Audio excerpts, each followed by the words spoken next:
Hi everyone, Raghav this side. मैं एक JEE aspirant हूँ और नवंबर मिड चल रहा है। मैं आप लोगों को प्रोग्रेस सपोर्ट देने के लिए और अकाउंटेबिलिटी देखने के लिए वीडियो बना रहा हूँ।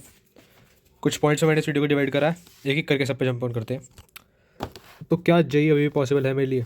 देखो, मेरा टारगेट है अभी 95% ला के जेई मेंस को क्वालिफाई करना, ताकि फिर मैं बोर्ड से फोकस कर पाऊँ, फिर एडवांस के लिए भी तैयारी करूँ। तो क्या पॉसिबल है? देखो, जैसे टीचर्स भी कह रहे हैं और अगर मैं अपनी भी मानूँ तो पॉसिबल तो है, क्योंकि पूरा सिलेबस अभी मैं नहीं करूँगा मैं तब भी नंबर आ सकते हैं, क्योंकि मेजॉरिटी सिलेबस कवर करने की ज़रूरत नहीं है। कुछ इंपॉर्टेंट टॉपिक्स पढ़ूंगा तब भी शायद मेरे इतने नंबर आ सकते हैं।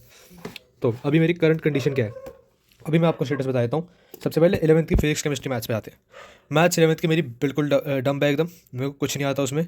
मैंने स्ट्रेट लाइन और सर्कल्स थोड़ा पढ़ लिया था। सर्कल्स मैं एक हफ्ते से पढ़े ही जा रहा हूँ, पता नहीं तो डीपली में पढ़ने चला गया उसमें। देखते हैं उसमें क्या करना पड़ता है। मैं सोच रहा हूँ अभी उसे ड्रॉप करूँ और नया टॉपिक शुरू कर दूँ। सर्कस मेरा क्योंकि वैसे ऑलमोस्ट हो ही चुका है, एक आधा दिन और लगेगा मेरे को उसमें। तो मेरे को 11वीं पूरी दोबारा से पढ़नी पड़ेगी। मेरे को बेसिक्स भी क्लियर नहीं हुआ अब, क्योंकि सब कुछ भूल चुका जो भी 11वीं में पढ़ा था। सो अब मेरे को क्या करना चाहिए? मैथ्स के लिए मैं सोच रहा हूँ कि कुछ इंपॉर्टेंट टॉपिक्स पढ़ूँ, क्योंकि पूरे पूरे चैप्टर पढ़ने जाऊँगा तो उसमें तो आधा साल निकल ही जाएगा और इतना टाइम भी अब बचा नहीं है, क्योंकि मिड नवंबर, आज 9 नवंबर है एज यू सी।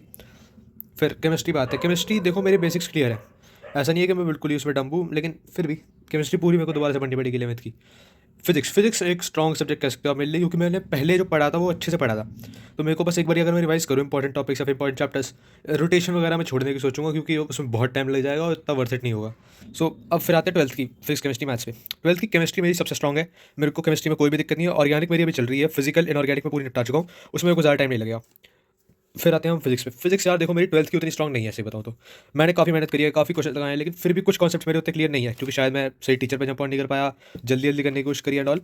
अभी मेरे उसमें मोटे मोटे 3 चैप्टर रह रहे हैं, न्यूक्लियाई, सेमीकंडक्टर्स और रे ऑप्टिक्स और वे ऑप्टिक्स, अगर आप एक ही बोल लो तो। ये मेरे 3 4 चैप्टर रह रहे हैं मोटे मोटे। फिर आते हैं मैथ्स पर। मैथ्स मेरी जेई मेंस के लेवल की बिल्कुल भी नहीं हो रखी है, मेरे को बिल्कुल भी नहीं आता उसमें। मैं क्वेश्चन बनाने जाता हूँ, बिल्कुल मैं गुल हो जाता हूँ।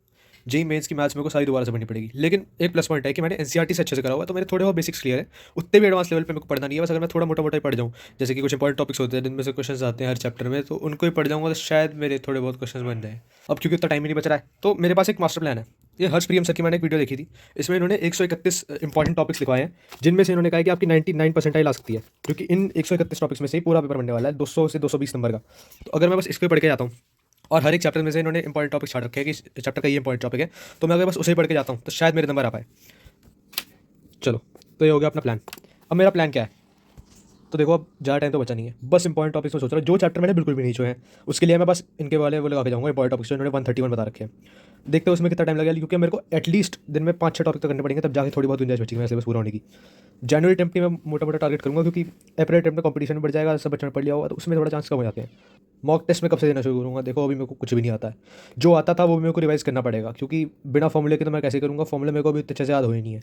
मॉक टेस्ट में अभी देना शुरू नहीं करूँगा, मैं सोच रहा हूँ कि दिसंबर में, प्री बोर्ड से पहले, क्योंकि मेरे स्कूल के प्री बोर्ड मिड दिसंबर समथिंग में होंगे। सो 10 15 दिन अगर मेरे को मिल पाते हैं तो मैं उसको दूंगा। फिर देखते हैं फिर मैं बोर्ड्स के लिए क्या करने वाला हूँ। सो बोर्ड्स लेवल का देखो, मैं ट्यूशन में कर रहा हूँ। केमिस्ट्री मेरी पूरी हो जाएगी, उसकी कोई दिक्कत नहीं है। फिजिक्स भी मैं कर लूँगा। मैथ्स मेरी थोड़ी बहुत वीक है, लेकिन अगर मैं उसके क्वेश्चन प्रैक्टिस करूँ थोड़ी बहुत, जितनी मैंने नहीं करी थी क्योंकि अभी तक, थोड़े बहुत अगर मैं मैथ्स फोकस करूँ तो मेरा बोर्ड शायद अच्छे खासे परसेंटेज से निकल जाएगा। और मैंने जैसे 10th में भी करा था, मैं सैम्पल पेपर लगाने पर ज़्यादा फोकस करूँगा rather than studying in the vast syllabus. बहुत ज़्यादा मैंने उसमें घुसूँगा, क्योंकि मैंने ऑलरेडी सारा पढ़ाई हुआ है, बस रिवाइज करके मैं सैम्पल पेपर लगाने की कोशिश करूँगा। इंग्लिश और फिजिकल के लिए मैं सोच रहा हूँ, अभी तक मैंने ऑलमोस्ट बिल्कुल भी नहीं चढ़ा था। इंग्लिश मेरी ऑलमोस्ट आधी हो चुकी है, पर अभी भी उतना परफेक्ट नहीं हूँ मैं उसमें। तो मैं सोच रहा हूँ कि इंग्लिश में अभी थोड़े टाइम बाद ही वीक में एक दिन इंग्लिश और फिजिकल को दूँ। फॉर एग्जाम्पल, मेरा थर्सडे जो दिन होता है सबसे अनप्रोडक्टिव दिन होता है, उस दिन मैं ज़्यादा अच्छे से पढ़ भी नहीं पाता हूँ। सो मैं सोच रहा हूँ कि उस दिन बस मैं ये करूँ कि मैं फिजिकल और इंग्लिश का रिवीजन करूँ, और थोड़े बहुत चैप्टर जो रहते हैं वो लगाऊँ। फिजिकल तो मैंने बिल्कुल भी नहीं छुई है, मेरे को एक भी चैप्टर नहीं आता है। मैं हाफ ईयरली पेपर पता नहीं कैसे दिया है, मेरे को उसे ही पढ़ना पड़ेगा, क्योंकि बाकी यार टाइम बड़ा क्रूशल है, क्योंकि इसमें बर्नआउट्स भी बहुत होते हैं और पढ़ने का मन भी नहीं करता है। सब मज़े कर रहे हो और तुम पढ़ रहे हो। But that being said, bye bye.